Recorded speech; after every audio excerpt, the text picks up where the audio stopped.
So today I'm going to be talking about Bitcoin MicroStrategy, what's going on, and why it's so glaringly obvious what's happening if you actually just objectively look at this. And I saw a quote the other day. It said, if you believe that Bitcoin is here to stay, you should probably get a seat in the arena. And I really think that there's a lot of people out there right now who kind of understand Bitcoin. They've heard of it before.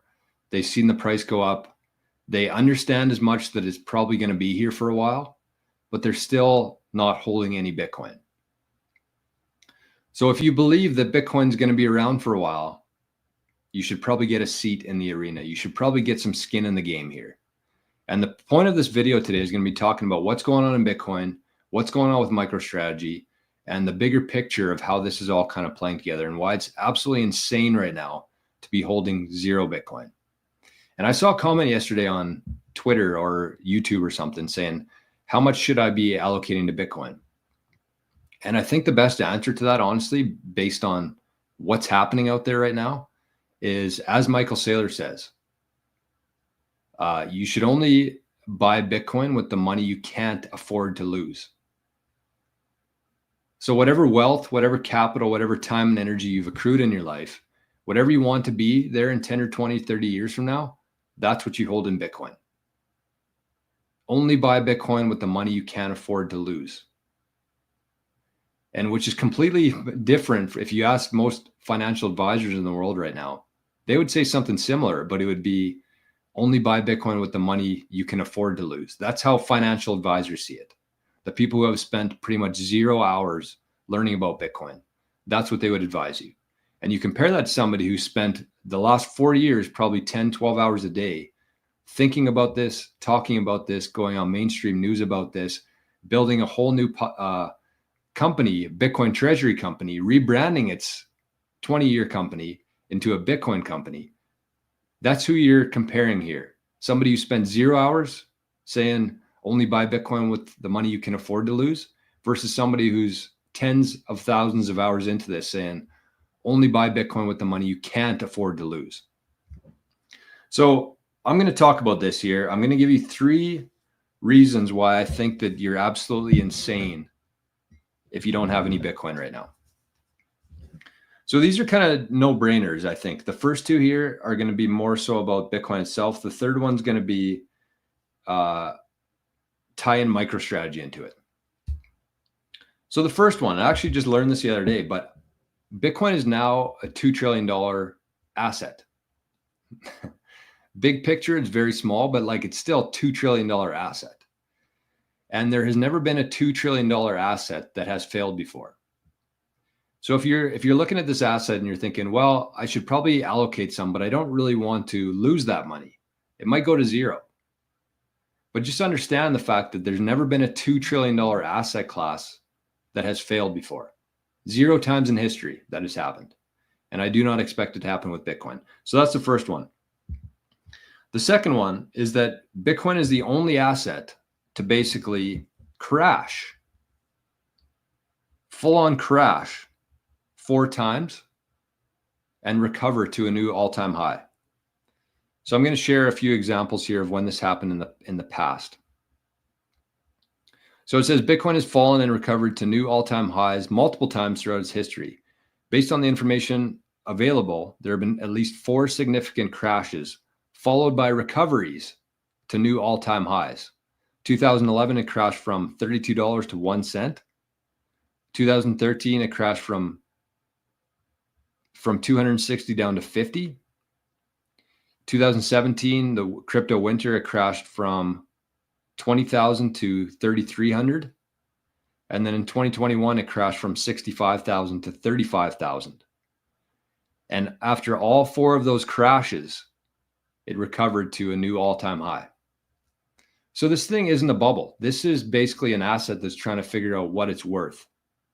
4 times. There's never been any other asset that has done that 4 times, crashed, and then recovered to a new all-time high.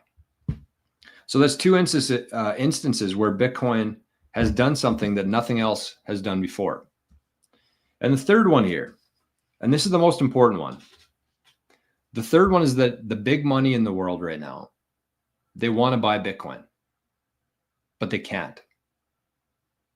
States are trying. I'm going to show a chart here. All the states in the US right now are fighting like hell to try to get Bitcoin on their own treasuries, on their own balance sheets.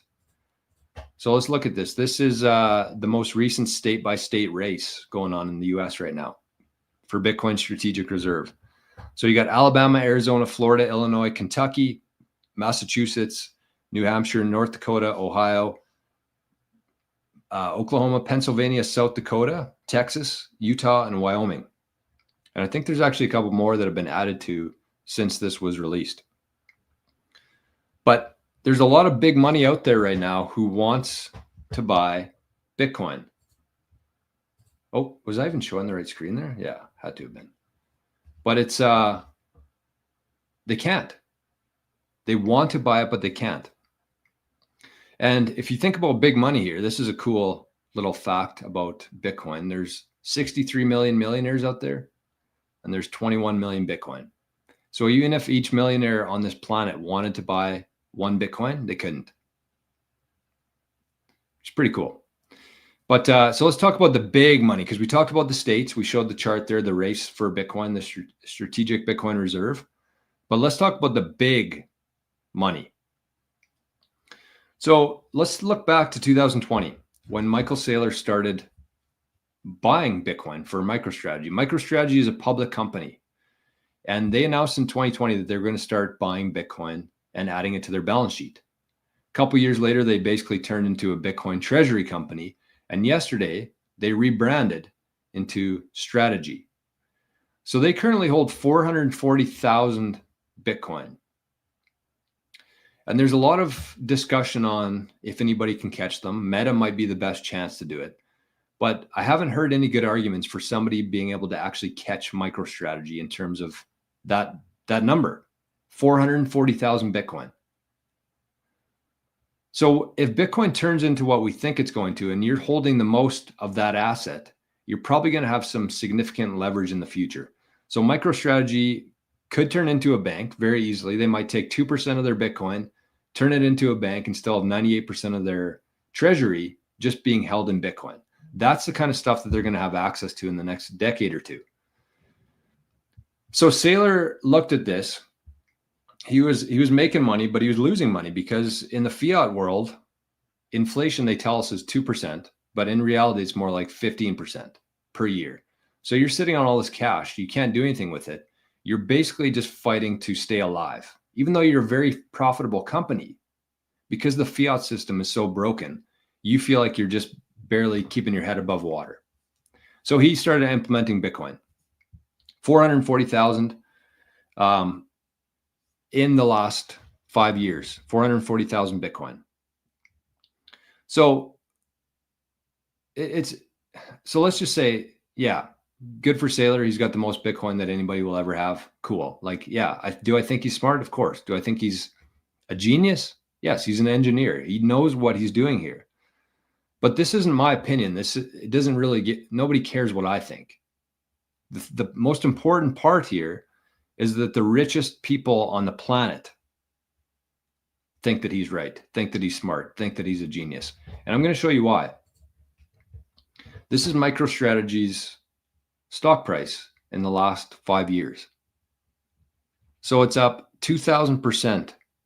Oh, sorry, 21,000 or 2,100% in the last 5 years. So back in 2021, basically when they just announced this strategy, you could buy a share of MicroStrategy for $11.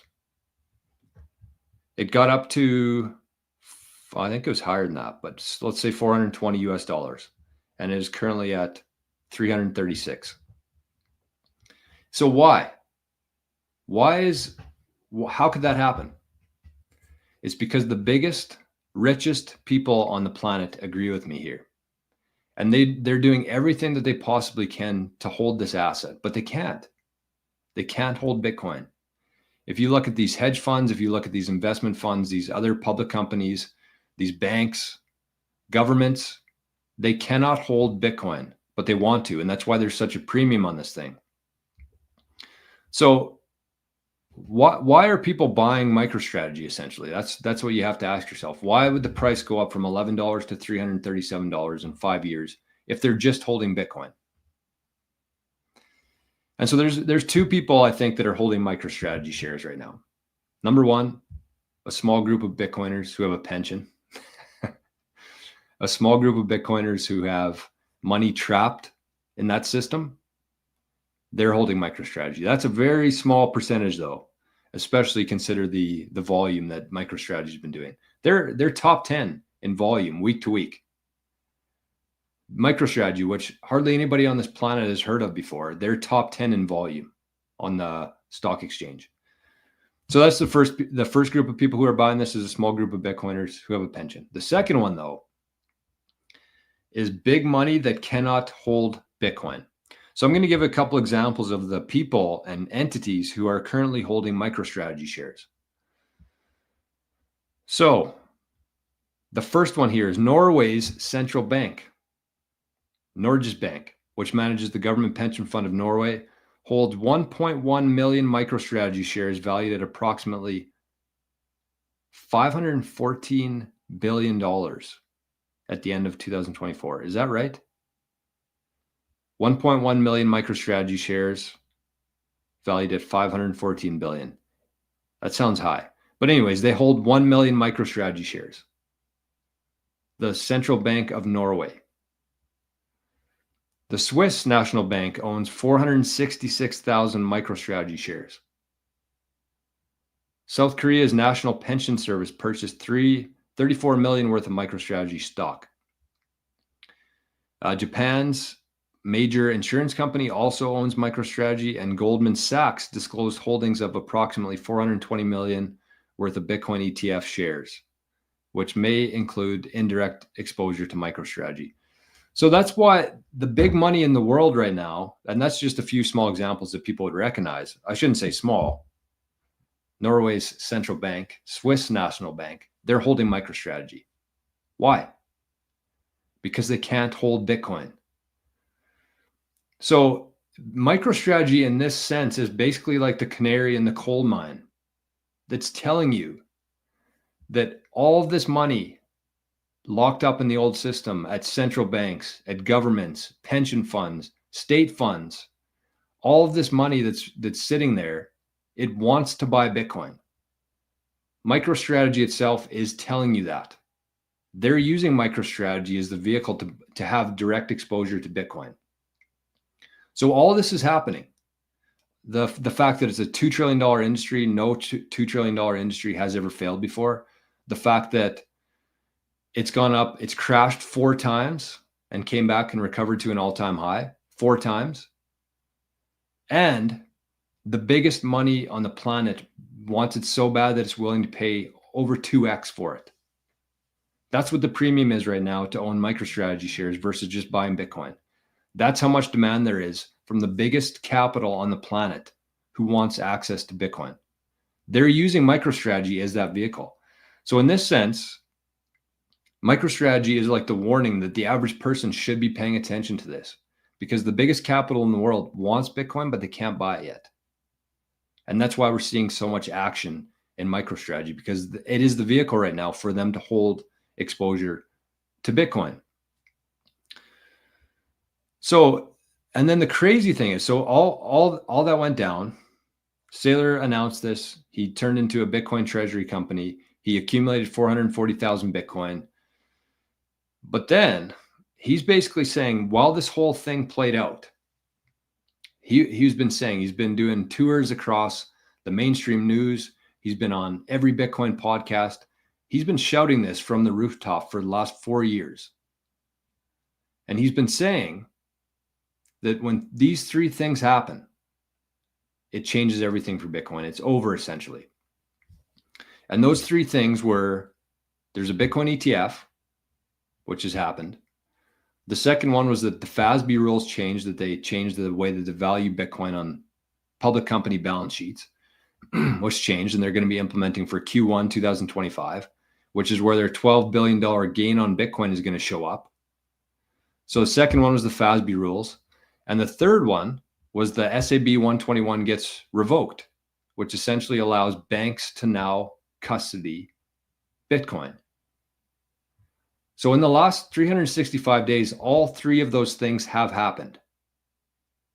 So Saylor's been talking about this all over the place. He's been saying these three things over and over and over again. When these three things happen, Bitcoin's going to explode.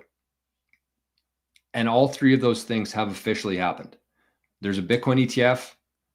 The FASB rules changed where companies are now allowed to hold Bitcoin for what it's actually worth on their balance sheet. I know, crazy concept. And the SAB 121 rules have been changed, where banks are now able to custody Bitcoin.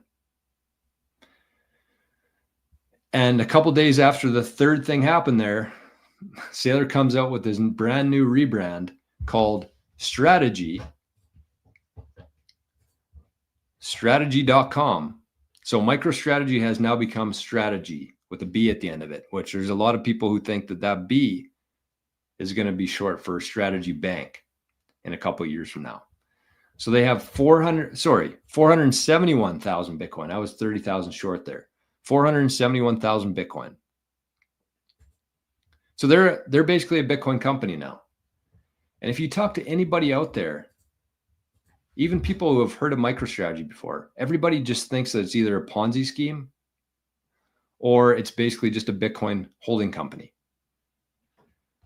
So just to kind of, I wanted to highlight a couple different things here. Number one, obviously, is the Bitcoin aspect of this. Bitcoin is the real thing that matters here because MicroStrategy is irrelevant without Bitcoin. Bitcoin is what we're focused on here. MicroStrategy is a really good play if you have any money in the old system, any capital that's basically trapped in a retirement fund, something like that. MicroStrategy is a play. But the point of this is just to show you that all of these things, this is the whole ecosystem here. The $2 trillion, no market cap with $2 trillion has ever failed before. The crash 4 times, recovered to all-time high, never happened before. And of course, the canary in the coal mine here, which is MicroStrategy, which is telling you that the biggest money in the biggest money in the world desperately wants to buy Bitcoin. And they're buying MicroStrategy shares instead. That's why there's such a premium on there. MicroStrategy is essentially the only highway that's open for that capital to buy Bitcoin. And for the average person, you still have the ability to essentially front run the whole world, the biggest capital in the world. You still have the ability to front run them. They're telling you, they're making it very obvious that they want this. They can't have it yet, but they want it. And so you might say, well, why can't they have it? Why can't they just hold Bitcoin? Well, if you look at their actual regulations and their shareholder agreements and all this stuff, there's certain assets that they can hold and certain assets that they can't hold. And Bitcoin, for the most part, is not an asset that these entities can hold. That's why they're using MicroStrategy. And that's why you should be using MicroStrategy as that canary in the coal mine to tell you what's coming here. And again, the average person still has the chance to actually make a significant dent in Bitcoin here. Not going to be around for long. Again, all three of those things have been satisfied. States are racing to buy it. Countries are racing to buy it. We're just kind of at the starting line right now. It's just starting right now. And so if you have any ability at all, I'm not telling you to take on debt. I'm not telling you to sell your house or completely cash in your pension, but you should 1,000% be doing everything that you can to get as much Bitcoin as you can right now. Cash in your old savings account, sell some jackets around your house, sell your old snowboard, take whatever you can and buy as much Bitcoin as you possibly can, because we will never, ever be able to buy Bitcoin for these prices again. And once it starts running away, we're never, ever going to be able to catch it. That's why I said when the states, and especially when the US government starts buying Bitcoin, if you're a Bitcoiner, take a screenshot of your account. Look at your total amount of Bitcoin that you have. The dollar amount will go up significantly, but the actual Bitcoin amount will probably not change, just because when all this happens, you're not going to be able to get hardly any sats for dollars anymore.